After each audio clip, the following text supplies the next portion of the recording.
کیونکہ یہ جو واقعہ ہوا یہاں رہنے والے اس واقعے کے ذمہ دار نہیں ہیں، یہاں رہنے والے اس واقعے کے حصے دار نہیں ہیں۔ بعد میں آنے والے لوگ ان کو یہ واقعہ سننے میں، پڑھنے میں، دیکھنے میں ملا، لیکن ڈائریکٹ وہ ذمہ دار نہیں۔ تو ہم نے ایک پڑھی ہے بات، دیکھی ہے بات، سمجھی ہے بات، تو اس میں آپس میں لڑنے کی وجہ کیا بنتی ہے یہ ہمیں سمجھ نہیں آئی۔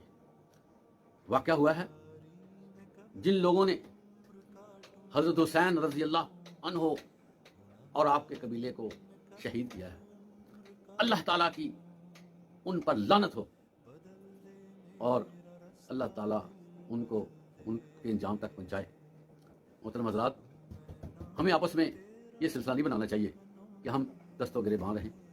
جب بھی 10 محرم آنے والا ہو، ملک میں ڈسٹربنس شروع ہو جائے، ملک میں امن و امان کے مسائل بن جائیں، ملک رسک پر آ جائے، ملک کاروباری طور پر اور دوسری ایکٹیویٹیز میں رک جائے، ملک میں مذہبی منافرت شروع ہو جائے، فرقہ وارانہ مسائل شروع ہو جائیں، ملک میں نفرت کا اظہار ہونے لگ جائے، ایک دوسرے کے خلاف تقاریر شروع ہو جائیں، پروپیگنڈا شروع ہو جائیں، اور محترم حضرات اس چیز کی ضرورت کیا ہے یہ بتائیں؟ کیوں ایسے کیا جاتا ہے؟ کیوں ہم ایک دوسرے کے ساتھ لگے ہوئے ہیں؟ اور یہ ایسا سلسلہ ہے جس کا کوئی رزلٹ نہیں ہے، جس کا کوئی حاصل نہیں ہے،